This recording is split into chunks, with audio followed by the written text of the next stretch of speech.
Hello mathematicians and welcome to our day on trapezoids. We are almost done with the unit. So with trapezoids, we have two different kinds of trapezoids, which is something we hadn't seen before.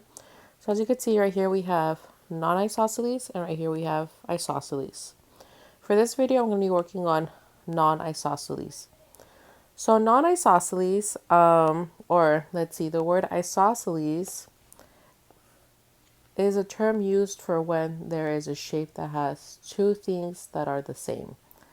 So in this case, this trapezoid does not have two things that are the same.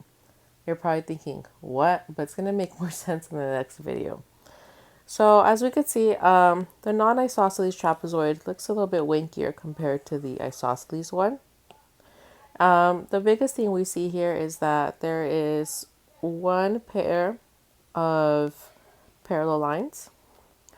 And then we have the other sides are kind of going in their own directions. So this one's going kind of more tilted and this one looks straight. That's the best way to identify non-isosceles triangles. So right here we have that one pair of the sides are parallel. That's not very useful, to be honest. But the second thing is what we're going to be using. Consecutive angles between the parallel lines are supplementary. So I'm going to go ahead and highlight supplementary. So to recap, supplementary means that the sum is equal to 180 degrees. That 180, we're never going to get away from it. So the first part, between the parallel lines, is really important. So if we remember, consecutive means next to. So I'm going to add that to my notes. Next to. So we're looking at the angles that are next to each other but in between the parallel lines. So right here I have my parallel lines. So the angles that what they're talking about is this one right here and this one right here. Another example would be this one right here and this one right here. So I wish I had more space, but if I add up a blue angle with, whoops, this was supposed to be red, with a purple angle, then they should equal up to 180 degrees. This is not true for the angles that are going, that are next to each other, that are not in between the parallel lines. So those two are not true. They have to be across from each other, next to each other. So let's go ahead and do some problems. I'm going to do problems 1 and 3 with you. So right here, I can already tell that this trapezoid is non-isosceles because I could see this line and this line are kind of not going in the same direction. So they want me to find angle K and angle M. Well, talking about angles, I should go back to my second point that the ones that are consecutive in between the parallel lines are supplementary. So that means that angle K and angle L are going to equal to 180 degrees. So K plus L equals to 180 degrees. Similarly, angle J and angle M are also going to add up to 180 degrees. And let me rewrite this because I'm going to run out of space. So K plus L equals 180 degrees. And J plus M equals 180 degrees. And this is all I need to know, okay? So my first question is I'm looking for K. So I'm going to focus on my first one for now. So I'm going to go ahead and move this guy over here. So I'm looking for angle K. But as you can see, we're given L, right? It's equal to 51 degrees. So I'm going to substitute this. K plus 51 degrees should equal up to 180. There's two ways you could do this. You could either count up. You could go 51, 52, 53, all the way you get to 180. Or what we're really asking is, if I'm at 51, how far do I have to go till I get to 180? So you could also use subtraction because we're trying to find that gap. So I'm going to do 180 minus 51, and that gives me 49. There you go, a calculator, you guys. Give me a second. 180 minus 51. That gives me 129. So So this is my first solution, 129 degrees. Okay, so we're done with the first one. Let's look at M.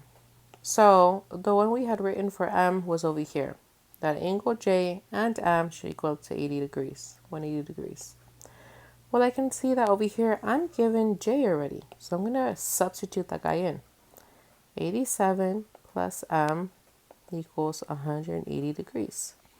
So again, you can either count up 87 plus what numbers can give you 180, or we can subtract 180 minus 187 minus 87.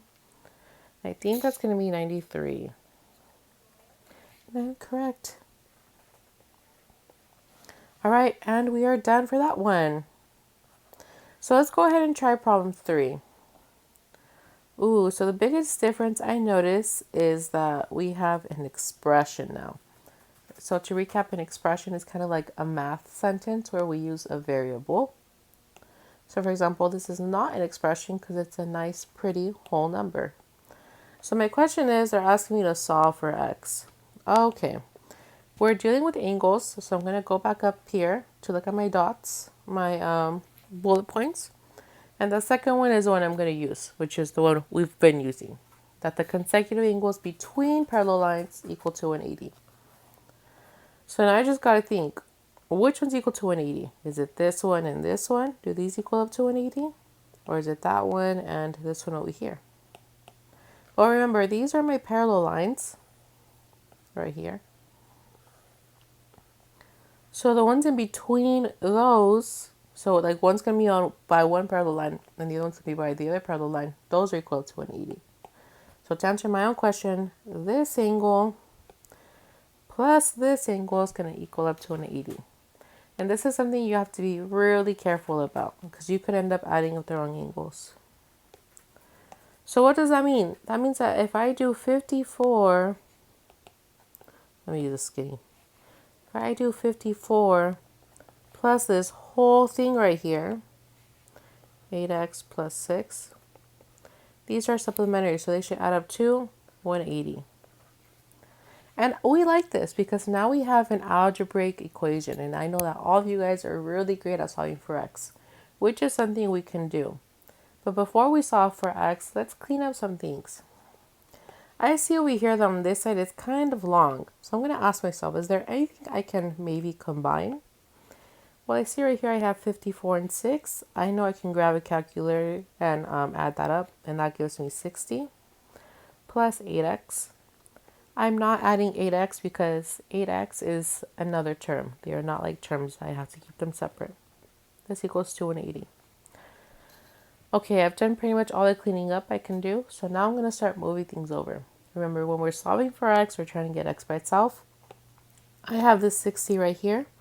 To get rid of it, I have to do the opposite. 60 is adding, so I'm going to do minus 60 on this side. And when I do to one side of the equal sign, I have to do to the other side.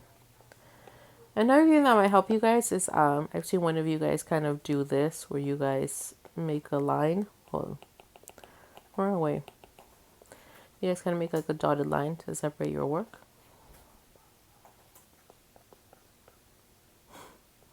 Okay, 60 minus 60 gives me 0. I bring down my 8x. I bring down my equal sign. 180 minus 160 gives me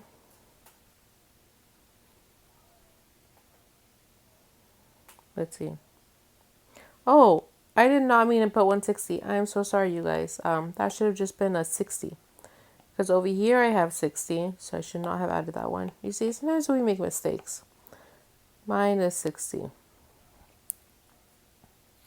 So now that gives me 120. Is x by itself? No, it is not. It has that 8, so I am not done. 8 and x are multiplying. So to get rid of this 8, I have to do the opposite and divide. What I do to one side, I do to the other side. Finally, 8 and 8 becomes a giant 1. 8 divided by 8. So that crosses out, and I get x left over. 120 divided by 8. Let me do that on my calculator. And that gives me 15. Now let's stop and think. Are they asking us what x is? Let's go back to original question. Solve for x. Yes, they are.